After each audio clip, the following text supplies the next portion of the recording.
how about Yep. those that can't? How about, I know you pray and talk to hundreds of people every month.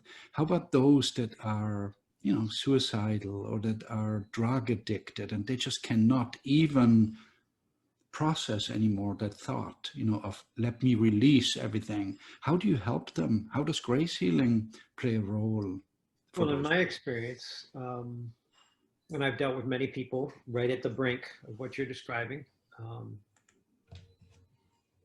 when we genuinely come before one another in seeking compassionate understanding or the opportunity to vent out or express, what happens many times within humanity is people immediately want to try to fix something. When the person in the thoughts or spiritual influence of suicide doesn't want you to fix it, yet they need to be heard first. So in my heart, what I do is, and we'll touch more upon the spiritual influence and the demonic influence here as we progress, but I choose in that moment to just breathe and listen. I allow the breath within me to be God's presence. And as I hear them describing a story, I could immediately become part of the drama. Oh my God, I know what you mean. Oh my God, I've gone through the same crap, and I could immediately overtake their story. That would be the spirit of sympathy, right? The spirit of Yes, sympathy. exactly. So if a person embraces spiritual sympathy, you're allowing them to increase the drama or deepen themselves within the suffering, and you're going to drown with them. The spirit of sympathy is just like the lifeguards swimming up to a drowning victim, putting themselves right in harm's way. The drowning victim grabs them and they both go down and drown. That's the spirit of sympathy. That's demonic in nature and will take the lives of both, or it will diminish the outcome of the experience tremendously. It'll either escalate the person in their dialogue to feel they're supported in it to the extreme that, okay, I'm justified in ending my life.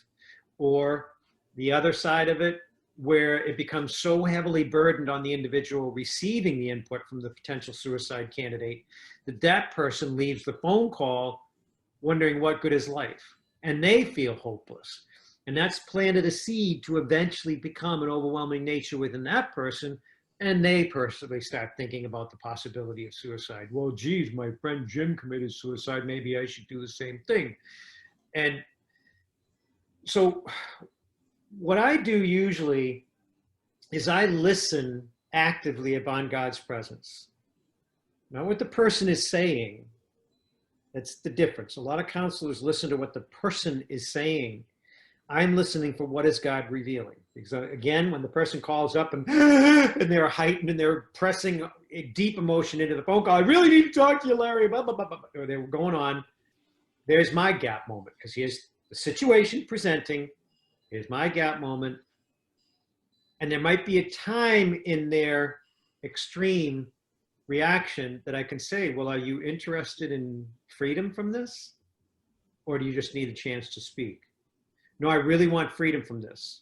I don't want to do this. Okay, would you join me and just kind of take a deep breath? And when they take a deep breath, well, I can't breathe. Okay, would you let me pray with you? Well, I don't know what good that's going to do. I don't know. Let's find out. When I engage with them in a state of prayer, things change. Not me. I'm not doing it. It's just a willingness to embrace God over my reaction or response. And God shows up. Not by my power, not by their need, but the reality is God is already present there. And in that moment of surrender, God's presence recognized by one of us present, me and the person that's calling, I'm fully aware that Yeshua steps in as his intercessor. We are two, Yeshua and I, in fullness of agreement that God's presence will be revealed, not what the person was revealing spiritually. And meanwhile, within my heart, I'm releasing that spiritual distress within the person on the phone. I'm releasing the spirit of an overwhelming nature. I'm releasing the spirit of suicide. I'm releasing the spirit of self-judgment and shame. I'm just quietly doing those things within myself. So again, as a person is coming to us, and let's say we are not prayerful in our experience, take this simple understanding of the gap opening that Andreas explained. That gap, let that become God. Let the person that is listening breathe and listen and observe. Let that become God's moment. God's moment in you. Now your listening capability will change. And you'll be able to hear what's really triggering the individual, not the spirit of suicide. Because many times if a person is calling about suicide, they ain't going to commit it. Mm-hmm.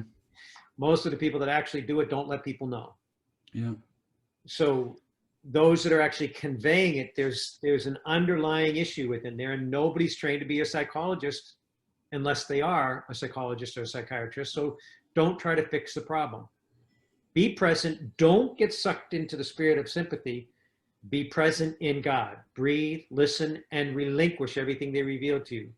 You're saying, oh, my friend did this, I can't believe this, and I got this, and when I was raped, it was blah, blah, blah. So you're releasing the spirit of rape. You're releasing the spirit of judgment. You're releasing the spirit of self-disdain. You're releasing the spirit of sadness. I'm so depressed. And you're quietly releasing unto God. Thank you that you reveal.